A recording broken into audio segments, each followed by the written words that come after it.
আসসালামু আলাইকুম। প্রিয় শিক্ষার্থীবৃন্দ, আশা করি তোমরা ভালো আছো। কারিগরি শিক্ষা অধিদপ্তরের তত্ত্বাবধানে পরিচালিত ফেসবুক লাইভ ক্লাসে স্বাগত। এই ক্লাসগুলো আমরা onlinetivet.com facebook.com/onlinetivet-এ দেখতে পাবো।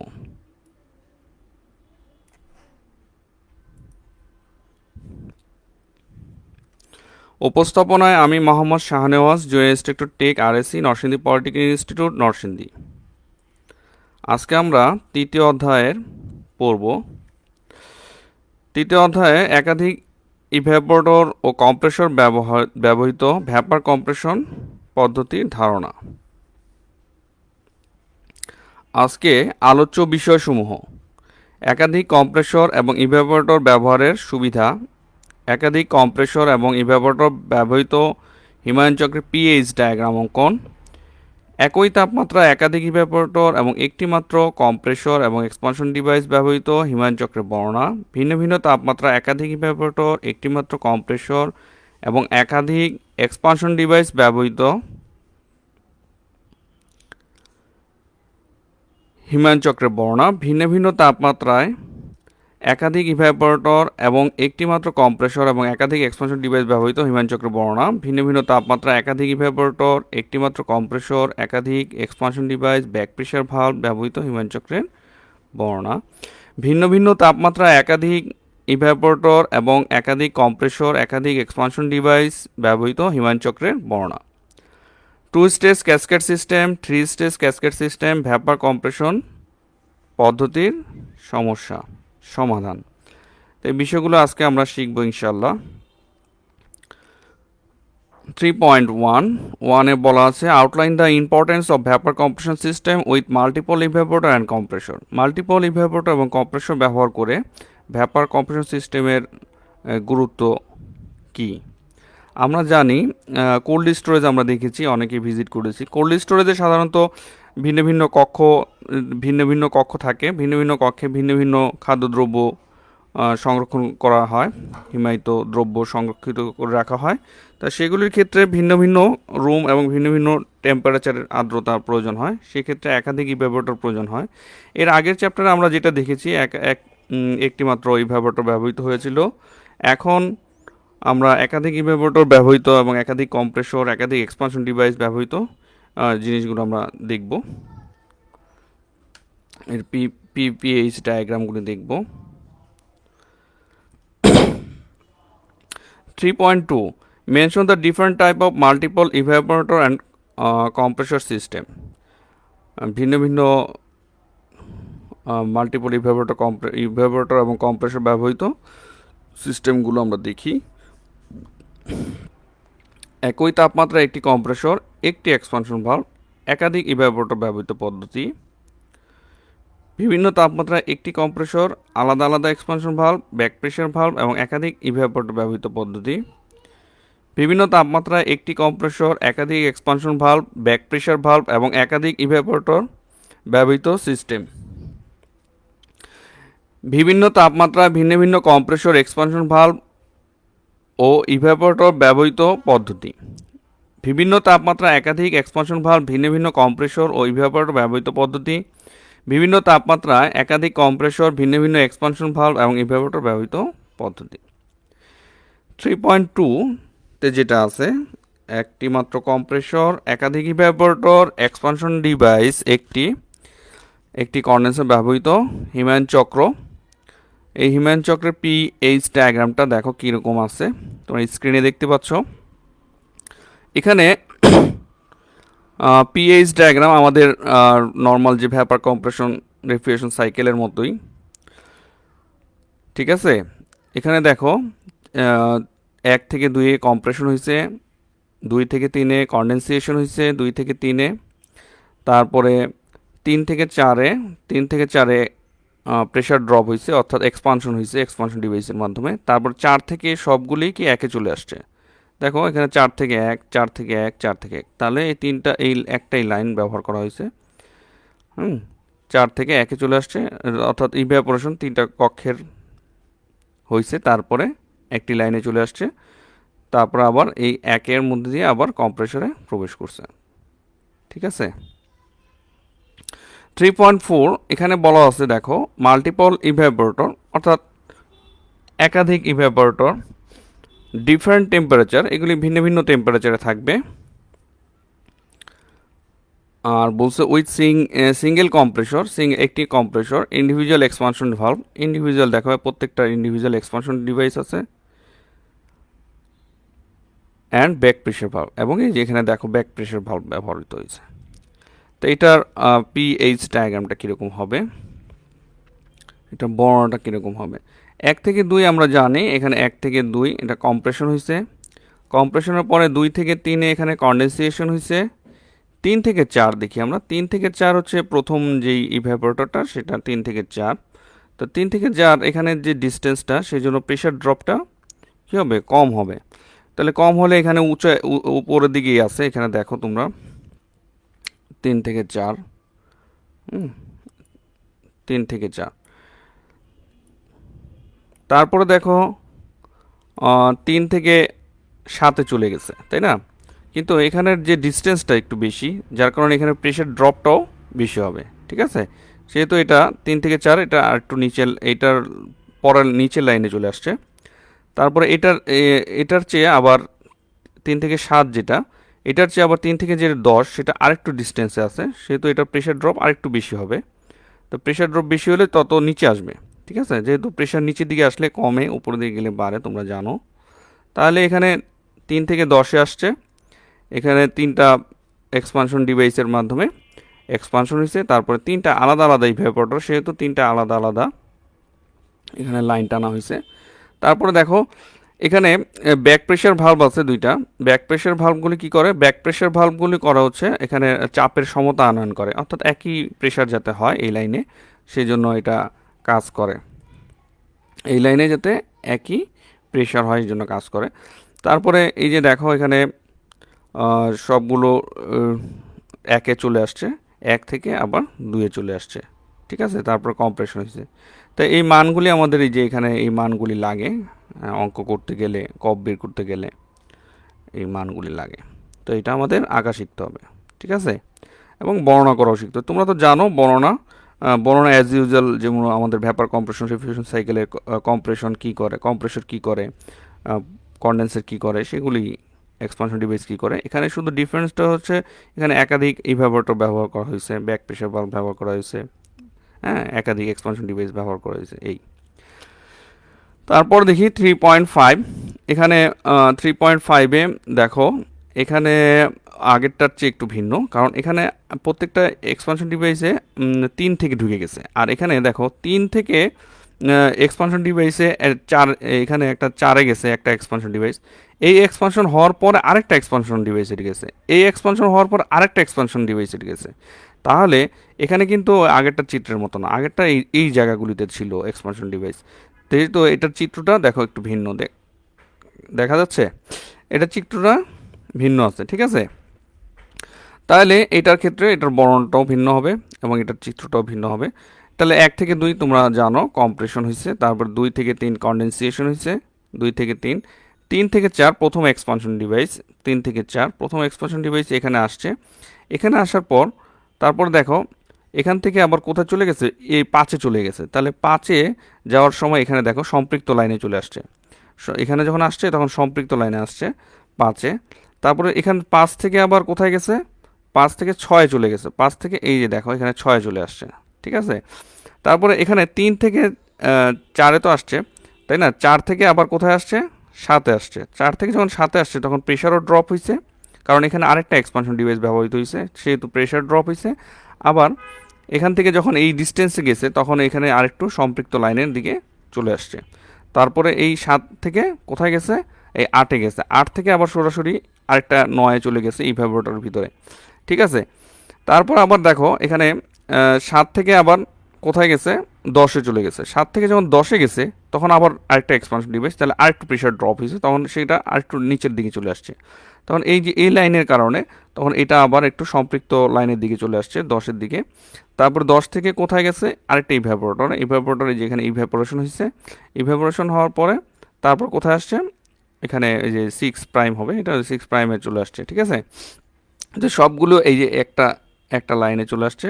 এখান থেকে আবার কোথায় ঢুকছে, কম্প্রেসরে ঢুকে গেছে, ঠিক আছে। এটা হচ্ছে একাধিক ইভ্যাপোরেটর ব্যবহৃত, এবং এখানে মাল্টিপল এক্সপানশন ডিভাইস এবং ব্যাক প্রেশার ভালভ ব্যবহৃত। ব্যাক প্রেশার ভালভ আমরা কেন ব্যবহার করি, একটু আগে বললাম যে ব্যাক প্রেশার ভালভ এখানে ব্যবহার করা হয় এই লাইনে চাপের সমতা আনয়ন করার জন্য, ঠিক আছে।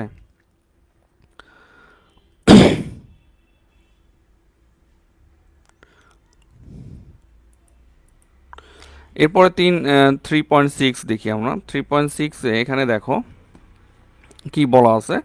3.6 এখানে বলা আছে যে মাল্টিপল ইভ্যাপোরেটর, একাধিক ইভ্যাপোরেটর, ডিফারেন্ট টেম্পারেচার, ভিন্ন ভিন্ন টেম্পারেচার হবে, ইন্ডিভিজুয়াল কম্প্রেসর, প্রত্যেকটা আলাদা আলাদা কম্প্রেসর হবে, অ্যান্ড ইন্ডিভিজুয়াল এক্সপানশন ডিভাইস, এবং প্রত্যেকটা আলাদা আলাদা এক্সপানশন ডিভাইস হবে। তাহলে আগেরগুলিতে একটা কম্প্রেসর ছিল, এখন দেখো তিনটা কম্প্রেসর চলে আসছে, তিনটা ইভ্যাপোরেটর, তিনটা এক্সপানশন ডিভাইস, ঠিক আছে। তাহলে এটা চিত্রটা একটু ভিন্ন হবে। তাহলে এখানে দেখো তিনটা কম্প্রেসরের জন্য তিনটা কম্প্রেশন লাইন, তিনটা কম্প্রেশন লাইনের পরে যখন কন্ডেনসেশনে গেছে তখন কিন্তু এক লাইনে চলে আসছে, তাই না, কারণ তিনোটাই একই কন্ডেন্সার ব্যবহার করা হয়েছে, সেহেতু একই লাইনে চলে আসছে। তারপরে কি হয়েছে দেখো, 6 থেকে 7-এ আসছে, 7 থেকে যখন 8-এ গেছে তখন এখানে এটার ডিস্টেন্সটা কম, তাহলে এটা উপরে থাকবে, এই 7 থেকে 8 এই রেখাটাতে চলে গেছে, হ্যাঁ, ঠিক আছে। এখানে একটা ইভ্যাপোরেটরে চলে গেছে, EP3 যেটাতে চলে গেছে। তারপরে দেখো এখানে 7 থেকে পরে কোথায় গেছে, 9-এ গেছে, তাহলে এটার ডিস্টেন্সটা এটার তুলনায় একটু বেশি, তাই এটার প্রেশার ড্রপটা একটু বেশি হবে, তাহলে এটার আর একটু নিচে চলে আসছে, নিচে চলে আসে এখান থেকে একটা লাইন ড্র হয়েছে, এটা এই ইভ্যাপোরেশনের লাইনটা। তারপরে দেখো এখান থেকে 7 থেকে আবার ট্রেনে চলে আসছে, তখন এটার লাইনটা একটু বড়, সেহেতু এটার প্রেশার ড্রপটা তো বেশি।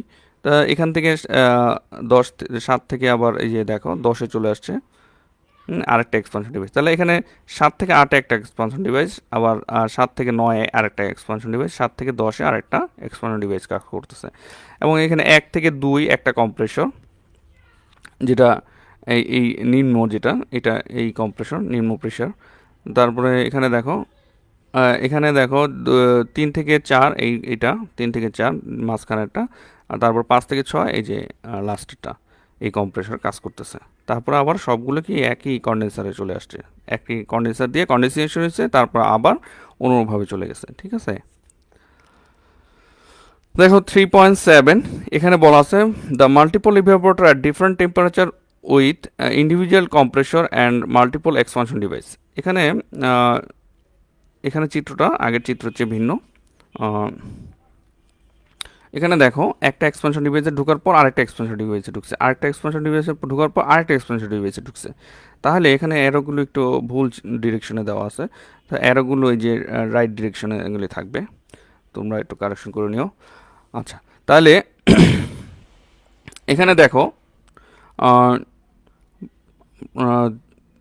প্রথমে আমরা দেখি 1 থেকে 2, এই যে 1 থেকে 2 কম্প্রেশন হয়েছে, এই কম্প্রেসরটা 1 থেকে 2, তারপরে 2 থেকে কোথায় চলে আসছে, 2 থেকে একেবারে 7-এ চলে আসছে, দেখো 2 থেকে 7-এ চলে আসছে, কন্ডেনসেশন হয়েছে। তারপর আবার দেখো এখানে এই একটা কম্প্রেসর, এই কম্প্রেসর 3 থেকে 4, এই দেখো 3 থেকে এখানে 4 হবে, এখানে এখানে 4 হবে, ঠিক আছে। 3 থেকে 4, তারপরে কোথায় চলে আসছে, 7-এ চলে আসছে, ঠিক আছে। তারপরে দেখো এখানে আরেকটা কম্প্রেসর, এটা 5 থেকে 6, এই যে 5 থেকে 6, এটা আবার কোথায় চলে আসছে, 7-এ চলে আসছে। তাহলে এই তিনটা কম্প্রেশন হয়েছে, এই তিনটা লাইন রেখা দেখা যাচ্ছে, এটা হলো আইসেন্ট্রপিক কম্প্রেশন, তোমরা জানো, পূর্বের ভিডিও যদি দেখে থাকো তাহলে বুঝবা, ঠিক আছে। তারপরে এখানে দেখো 7 থেকে 8-এ চলে আসছে একটা এক্সপানশন ডিভাইস, তারপরে এখান থেকে 9-এ চলে আসছে, সম্পৃক্ত তরল লাইনের দিকে চলে আসছে। তারপরে এখান থেকে কি হয়েছে, ইভ্যাপোরেশন হয়েছে, এইটার অ্যারো ডিরেকশনটা এরকম হবে, ঠিক আছে। এটারও অ্যারো ডিরেকশনটা এরকম হবে, এটারও অ্যারো ডিরেকশনটা এরকম হবে।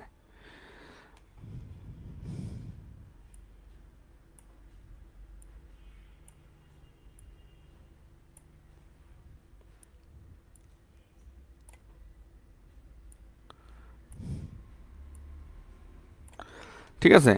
তাহলে এখানে দেখা যাচ্ছে যে এখানে প্রথম ইভ্যাপোরেশনটা এই যে এই লাইনটা, দ্বিতীয়টা হচ্ছে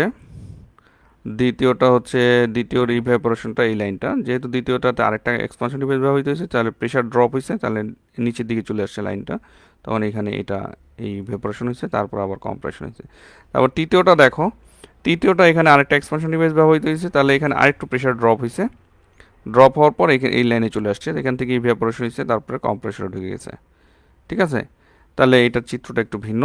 তো এই চিত্র আঁকা শিখতে হবে, এবং চিত্র সঠিকভাবে না আঁকতে পারলে এই যে তোমাদের এই লাইনগুলি H1, H3, H5, H2, H4 এইগুলি এনথালপির এই মানগুলি বের করতে পারবো না, বের করতে না পারলে অঙ্ক সলিউশন করতে পারবো না।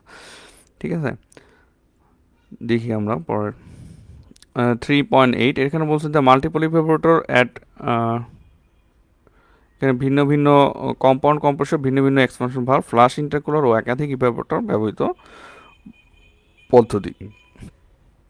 তাহলে এখানে দেখি, এখানে দেখো তোমাদের ফ্লাশ ইন্টারকুলার, তোমরা জানো ফ্লাশ ইন্টারকুলার কী কাজ করে।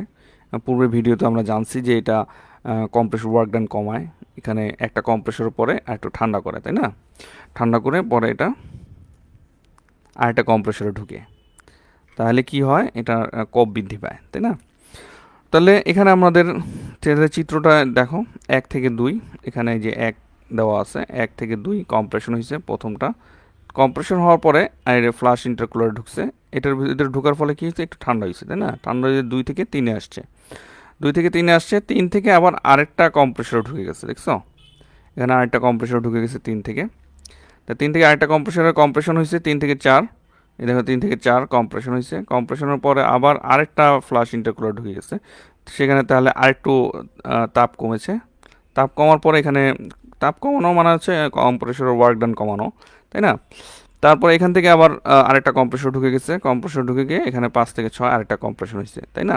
তারপরে আবার 6 থেকে 7-এ কন্ডেনসেশন হয়েছে, তারপরে এখানে দেখো এখানে 7 থেকে 8-এ যখন আসছে তখন একটা এক্সপানশন হয়েছে, আবার 7 থেকে যখন 9-এ আসছে তখন আরেকটা এক্সপানশন হয়েছে, এটা আরেকটা এক্সপানশন ডিভাইসের কাজ।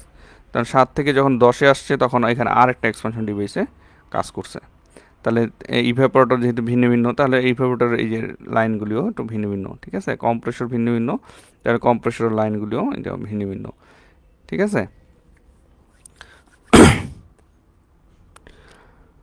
লো টেম্পারেচার রেফ্রিজারেশনে ক্যাসকেড সিস্টেম আমরা ব্যবহার করি। লো টেম্পারেচার রেফ্রিজারেশন সিস্টেমে লো টেম্পারেচার রেফ্রিজারেশন -40°C নিচে যদি আমরা আনয়ন করতে চাই, তখন সিঙ্গেল স্টেজের তুলনায় বা মাল্টি স্টেজের তুলনায় আমাদের এই ক্যাসকেড সিস্টেমটা ভালো। তো ক্যাসকেড সিস্টেমটা এখানে যে ক্যাসকেড সিস্টেম ব্যবহার করা হয়েছে এটা আমরা একটু দেখি। এখানে যে ক্যাসকেড সিস্টেমটা ব্যবহার করা হয়েছে, ক্যাসকেড সিস্টেমটা বলতে বোঝায় একটার ইভ্যাপোরেটর আর একটা কন্ডেন্সার একসাথে থাকবে, সেটাকে বলা হবে হিট এক্সচেঞ্জার। একটার ইভ্যাপোরেটর আর একটার কন্ডেন্সার দুইটা একসাথে থাকবে, সেটাকে বলবো আমরা ক্যাসকেড কন্ডেন্সার বা হিট এক্সচেঞ্জার। এখানে কি হবে, হিট এক্সচেঞ্জ হবে। হিট এক্সচেঞ্জ তো অটোমেটিক হয়, তোমরা জানো, নিম্ন তাপমাত্রা আর উচ্চ তাপমাত্রা দুইটা বস্তু একত্রে রাখো, তাহলে উচ্চ তাপমাত্রা থেকে নিম্ন তাপমাত্রার দিকে হিট ট্রান্সফার হতে থাকে অটোমেটিক। তাহলে এখানে দেখো একটা হিট এক্সচেঞ্জার ব্যবহার করা হয়েছে। এখানে 2 স্টেজ কম্প্রেশন সিস্টেমে -40°C নিচে তাপমাত্রা আয়রন করা সম্ভব হবে। তাহলে এখানে প্রথম স্টেজে এই স্টেজে এখানে আর 134-এর ব্যবহার করা হয়েছে, যার বয়লিং পয়েন্ট হচ্ছে কত, -26°C। তাহলে বয়লিং পয়েন্টটা প্রথমটার যেটা বয়লিং পয়েন্ট হবে, দ্বিতীয়টার তার বয়লিং পয়েন্ট তার চেয়ে আরও নিম্ন হতে হবে, ঠিক আছে? এটা হলো শর্ত ক্যাসকেড সিস্টেমের। তাহলে দেখো প্রথম যে সাইকেল, এখানে দুইটা সাইকেলের একত্রে করা হয়েছে কোন জায়গাটাতে, যে একটার কন্ডেন্সার আর একটার ইভ্যাপোরেটর, সেটাকে বলবো আমরা কি, হিট এক্সচেঞ্জার, ঠিক আছে? তাহলে এই প্রথমটাতে আমরা 134-এর ব্যবহার করছি, দ্বিতীয়টাতে 404 রেফ্রিজারেন্ট ব্যবহার করছি। 404 রেফ্রিজারেন্টের বয়লিং টেম্পারেচার হচ্ছে -46.46°C। তাহলে এটার চেয়ে নিম্ন তাপমাত্রা এটা রেফ্রিজারেন্ট ব্যবহার করা হয়েছে এই সাইকেলে। তবে কোনোটা সাইকেলের সাথে কোনোটা সাইকেলের রেফ্রিজারেন্ট কিন্তু কি হবে না, মিক্সড হবে না। তবে মিক্সড না হলে এখানে আমাদের যে কম্প্রেসর অয়েল ব্যবহার করি, এগুলি ব্যবহার করতে সমস্যা নেই। ঠিক আছে, তাহলে আমরা এখানে চক্রটা দেখে নিই। এখানে প্রথমটা আমরা দেখে নিই। এখানে 5 থেকে 6, 5 থেকে 6 কম্প্রেশন হয়েছে। তারপরে 6 থেকে 7 একটা কন্ডেনসেশন হয়েছে। কন্ডেনসেশন হওয়ার পরে 7 থেকে 8 কি হয়েছে, এক্সপানশন হয়েছে, অর্থাৎ প্রেশার ড্রপ হয়েছে। তারপর 8 থেকে কোথায় গেছে, 8 থেকে আবার 5-এ গেছে, আবার এখান থেকে 6 তো এটা একটা আলাদা রিফ্রিজারেশন সাইকেল, কিন্তু এটা একটা উপরে আঁকা হয়েছে, ওভারল্যাপিং হয়েছে, কারণ হচ্ছে এখানে হিট এক্সচেঞ্জার যেহেতু ব্যবহার করা হয়েছে একটার সাথে আরেকটা। তাহলে এখানে প্রথমটার ইভ্যাপোরেটর, পরেরটার ক্ষেত্রে কি হয় দেখি আমরা। পরেরটা 1 থেকে 2 যে কম্প্রেসর ব্যবহার করেছে, 2 থেকে 3 কি এই কন্ডেন্সার। এখানে দেখো প্রথমটার ইভ্যাপোরেটর, দ্বিতীয়টার কন্ডেন্সার ব্যবহার করেছে কি করার জন্য, নিম্ন তাপমাত্রা আনানোর জন্য। ঠিক আছে, তারপরে তাহলে এখানে 2 থেকে 3 কন্ডেনসেশন হয়েছে। তারপরে 3 থেকে 4 এখানে প্রেশার ড্রপ হয়েছে। 4 থেকে 1 কি হয়েছে, ইভ্যাপোরেশন হয়েছে। ইভ্যাপোরেশনের পরে আবার 1 থেকে 2 কম্প্রেশন হয়েছে। তাহলে এটার দ্বারা আমরা -40°C নিচে তাপমাত্রা সহজে আনয়ন করতে পারবো। এখানে যে জিনিসটা হয়, এখানে আমরা দেখি এখানে রেফ্রিজারেটিং ইফেক্টটা বৃদ্ধি পায়। এখানে রেফ্রিজারেটিং ইফেক্টটা বৃদ্ধি পায়, এই অংশটুকু বৃদ্ধি পেয়েছে। রেফ্রিজারেটিং ইফেক্ট বৃদ্ধি পাওয়া মানে কি, কপ বৃদ্ধি পাওয়া। এখানে কম্প্রেসর ওয়ার্কটা কমে যায়। কম্প্রেসর ওয়ার্কটা কমে যাওয়া মানে হচ্ছে কি, এখানে দেখো যদি এখানে আমরা একটা কম্প্রেসর ব্যবহার করতাম, তাহলে এই অংশটুকুর কাজটা কি হয়, কমে যায়। তাহলে এখানে কপটা বৃদ্ধি পায়। ঠিক আছে,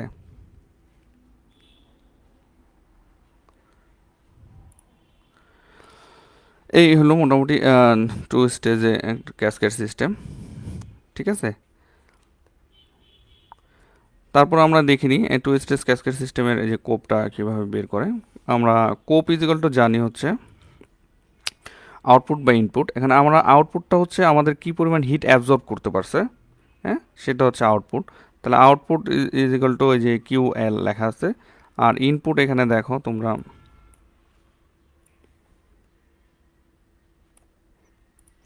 এখানে ইনপুটটা হচ্ছে আমাদের কম্প্রেসর, 2টা কম্প্রেসর ব্যবহার করা হয়েছে, 2টা কম্প্রেসর ওয়ার্ক। তাহলে 2টা কম্প্রেসর, এখানে আউটপুটটা আমরা পাইছি কত, এমবি, যেহেতু এটা বি সাইকেল, নিচেরটা বি সাইকেল। তাহলে MB mass flow rate of B and whole into H1 - H4, অর্থাৎ এই ভ্যাপোরেটর ওয়ার্কটা H1 - H4। তারপরটা দেখো এখানে ডাব্লু নেট মানে ওয়ার্ক, টোটাল ওয়ার্কের কথা বলা হয়েছে। টোটাল ওয়ার্ক বলতে কম্প্রেসর 1 এবং 2 যেটা এ এবং বি এর। তাহলে মাস ফ্লো রেট এরটা হচ্ছে 5 থেকে 6, তাহলে 5 থেকে 6 ডিফারেন্সটা। আর বি এর এখানে দেখো 1 থেকে 2 এর ডিফারেন্সটা MB whole into H2 - H1। তাহলে এখানে কপ বের করা যাবে, হ্যাঁ, 2 স্টেজ ক্যাসকেড সিস্টেমের। ঠিক আছে, ক্যাসকেড সিস্টেম ব্যবহারের সুবিধা কি, এটা আমরা জেনে নিই। ক্যাসকেড সিস্টেমে 2 বা ততোধিক হিমায়ন চক্র সহজ ও সরল হয়। যে হিমায়ক শূন্যতায় চালাতে হয় তা নিম্ন তাপমাত্রার ধাপে, এবং যে হিমায়ক ঘনীভবন চাপ কম সেটা উচ্চ তাপমাত্রার ধাপে ব্যবহার করা হয়। যেহেতু প্রতিটি চক্র পৃথকভাবে চালিত হয়, সেহেতু পিচ্ছিলকরণে কোনো সমস্যা হয় না। উচ্চতর হিমাঙ্কের হিমায়ক উচ্চ ধাপে এবং নিম্নতর হিমাঙ্কের হিমায়ক নিম্ন ধাপে ব্যবহার করা হয়। তরল, একটু আগে এটা আমরা জানলাম যে তরল হিমায়কের সাথে ইন্টারকুলিং ব্যবহারে অধিক দক্ষতাও পাওয়া যায়। ঠিক আছে, তা আমরা এখানে একটা 3 স্টেজ ক্যাসকেড সিস্টেম এবং পিএইচ ডায়াগ্রাম এটা একটু জানি। 3 স্টেজ ক্যাসকেড সিস্টেম আমরা এখানে দেখতেছি। 3 স্টেজ ক্যাসকেড সিস্টেমে এখানে দেখো অ্যামোনিয়া ব্যবহার করা হয়েছে। অ্যামোনিয়ার বয়লিং পয়েন্ট কত, এটা -33°C। ইথিলিন C2H4, এটার বয়লিং পয়েন্ট হচ্ছে -103.7°C। মিথেন CH4, এটার বয়লিং পয়েন্ট হচ্ছে -162°C। তাহলে দেখো প্রত্যেকটা 3 স্টেজের ক্ষেত্রে 3টা সাইকেল ব্যবহার করা হবে। প্রত্যেকটা সাইকেলে আলাদা আলাদা রেফ্রিজারেন্ট, এবং প্রথম যেটা হবে তার চেয়ে পরেরটা, মাঝখানেরটা তার চেয়ে কী হবে, নিম্ন বয়লিং পয়েন্ট, নিম্ন তাপমাত্রা আরও কম হবে। তার চেয়ে তৃতীয় যেটা ব্যবহার করব সেটার বয়লিং পয়েন্ট আরও কম হতে হবে, ঠিক আছে? এটা হলো ক্যাসকেড সিস্টেমের করতে হয়। তো এখানে বলা আছে দেখো, 1877 সালে বিজ্ঞানী পিটট সর্বপ্রথম অক্সিজেনকে তরল করার কাজে ক্যাসকেড সিস্টেম ব্যবহার করেন। অক্সিজেনকে তরল করতে হলে -183 ডিগ্রি সেলসিয়াস লাগে। তোমরা এটা নিম্ন তাপমাত্রা লো টেম্পারেচার ইকুয়েশনে জেনে আসছো, ঠিক আছে? তিনি এতে সালফার ডাইঅক্সাইড এবং কি করে কার্বন ডাইঅক্সাইড হিসেবে ব্যবহার করে, রেফ্রিজারেন্ট হিসেবে ব্যবহার করে, ঠিক আছে? তা আমরা আমাদের এখানে যে চক্রটা দেখা আছে, এখানে অ্যামোনিয়া ব্যবহার করছি, ইথিলিন ব্যবহার করছি আর মিথেন ব্যবহার করছি, তিনটা রেফ্রিজারেশন সাইকেল। এটা অনুরূপভাবে এই যে ক্যাসকেড সিস্টেমে যেটা বলছি যে একটার ইভ্যাপোরেটর আর একটা কন্ডেন্সার, একটার ইভ্যাপোরেটর আর একটা কন্ডেন্সার, এখানে ক্যাসকেড কন্ডেন্সার দুইটা ব্যবহার করা হয়েছে, ঠিক আছে? তাহলে এটার পিএইচ যেই ডায়াগ্রামটা, তাহলে এটার পিএইচ ডায়াগ্রামটা ওই দুইটার পিএইচ ডায়াগ্রাম হচ্ছে ভিন্ন। এটার তিনটা দেখো চক্র ওভারল্যাপিং করা আছে, তাহলে এটা তিনটা চক্র এরকম ওভারল্যাপিং করে দিতে হবে। তো আমরা হাই স্টেজে আমাদের এই যে অ্যামোনিয়া ব্যবহার করা হয়েছে, দেখো এখানে হাই স্টেজ ওই উপরেরটা, তাই না? তোমরা জানো হাই স্টেজ মানে হাই প্রেশার মানে উপরে থাকবে এটা, আর যেগুলো লো স্টেজ লো প্রেশার সেটা নিচে থাকবে। তাহলে এখানে প্রথমটা হচ্ছে, এখানে দেখো কন্ডেন্সার ব্যবহার করছে 1 থেকে 2, হ্যাঁ, এক 1 থেকে 2 কম্প্রেশন, এটা তো নিচেরটা। আচ্ছা, আমরা দেখি 9 থেকে 10, এটা এই যে দেখো 9 থেকে 10 অ্যামোনিয়ার কম্প্রেশন হয়েছে। তারপর 10 থেকে 11, 10 থেকে 11 কন্ডেনসেশন হয়েছে। 11 থেকে 12, 11 থেকে 12 এখানে এক্সপানশন হয়েছে। তারপরে আবার 12 থেকে কোথায় চলে আসছে, 9 চলে আসছে, এখানে ইভ্যাপোরেশন হয়েছে। এটা ইভ্যাপোরেশন হয়েছে কীভাবে, এই এই সাইকেলের কি, এই সাইকেলে যদি ইভ্যাপোরেটর হয় তাহলে এই সাইকেলের কি ছিল কন্ডেন্সার ছিল, ঠিক আছে? একটা ইভ্যাপোরেটর আর একটা কন্ডেন্সার একত্রে থাকবে, সেটাকে ক্যাসকেড কন্ডেন্সার অথবা হিট এক্সচেঞ্জারও বলা যায়, ঠিক আছে? তারপরটা দেখো এখানে 5 থেকে 6, 5 থেকে 6 কম্প্রেশন হয়েছে ইথিলিন। তারপরে এখানে কম্প্রেশন হওয়ার পরে 6 থেকে 7 আসছে, 6 থেকে 7 এখানে 6 থেকে 7 কী হয়েছে, কন্ডেনসেশন হয়েছে। 7 থেকে 8, 7 থেকে 8 এখানে এক্সপানশন হয়েছে। আবার 8 থেকে কোথায় চলে আসছে, 8 থেকে 5 চলে আসছে, কী হয়েছে, 8 থেকে 5 ইভ্যাপোরেশন হয়েছে। তাহলে এটার ইভ্যাপোরেটর আর এই পাশের চক্রের এটা কী ছিল, কন্ডেন্সার, ঠিক আছে? তারপরেরটা চক্র দেখি মিথেন, নিচেরটা 1 থেকে 2 কম্প্রেশন হয়েছে। তারপর 2 থেকে 3 কন্ডেনসেশন হয়েছে। তারপর 3 থেকে 4 এক্সপানশন হয়েছে। তারপরে 4 থেকে 1 চলে আসছে ইভ্যাপোরেশন হয়েছে। তাহলে এটা করে আমরা কি অতি নিম্ন তাপমাত্রা আনয়ন করতে পারবো, এবং এই অতি নিম্ন তাপমাত্রার মাধ্যমে আমরা গ্যাসগুলোকে লিকুইড করতে পারবো, ঠিক আছে?